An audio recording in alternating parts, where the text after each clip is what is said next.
On May 16th, 2025, Moody's did something that hasn't happened since 2008. AAA to AA1. The highest rating a country can have down to the second tier. Moody's, the last major rating agency to strip America of its perfect score, finally admitted what the math has been screaming for years. The US government is spending too much and borrowing too much to repay it.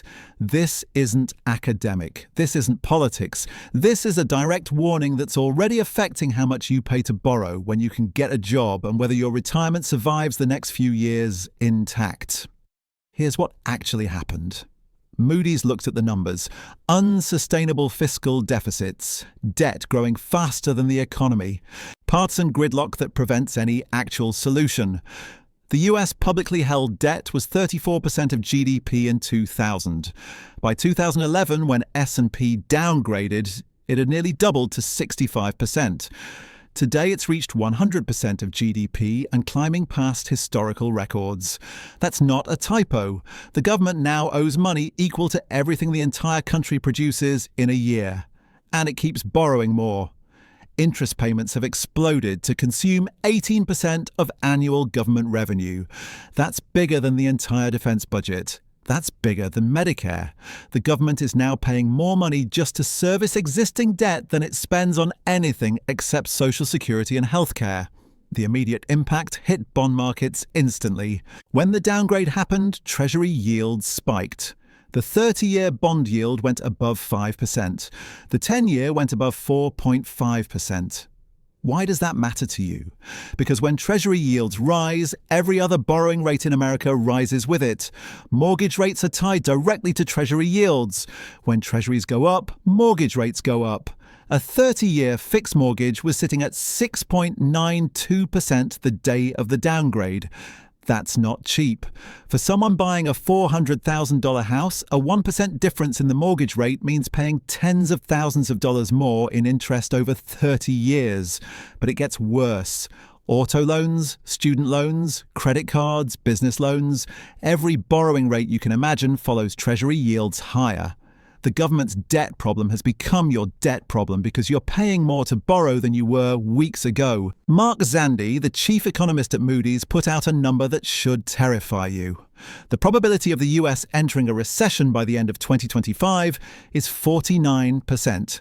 That's a coin flip, essentially 50-50 odds that within months the economy tanks. Moody's machine learning recession indicator is flashing red. States representing a third of US GDP are already in recession or heading there. Another third is basically treading water. Job growth has stalled outside of healthcare, education, and government work. When employers stop hiring broadly across the economy and concentrate new jobs in just a few sectors, that signals something fundamental is breaking. Businesses don't hire when they're confident. They hire when they're desperate to fill specific gaps. The overall economy is softening, and a recession would mean layoffs, reduced hours, smaller bonuses, job insecurity across whole industries. What almost nobody is watching is the private credit market, where about $3 trillion sits in increasingly complex structures. Hybrid funds combining private credit assets with liquid securities. Payment-in-kind debt, where borrowers don't pay in cash but in additional debt.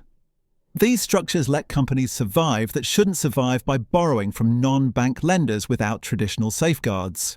When defaults start happening, the losses cascade through interconnected systems. A borrower defaults, a private credit fund takes a loss, that fund's bank credit line gets pressured, the bank tightens lending to everyone. The problem is opacity. Nobody outside these funds knows exactly how leveraged these companies really are. First Brands Group, an auto parts supplier, declared bankruptcy with over $10 billion in liabilities, including $2.3 billion in opaque short-term financing. That should tell you how much hidden leverage is sitting in corporate America waiting to detonate. And then there's the 50-year mortgage proposal. President Trump suggested allowing mortgages that stretch 5 decades instead of 30 years. Sounds cheaper monthly, right? Wrong. Mark Zandi ran the numbers. A 50-year mortgage doesn't reduce the total costs. It doubles it. Because in the first decade, you're barely building equity, you're almost entirely paying interest. Your financial cushion disappears.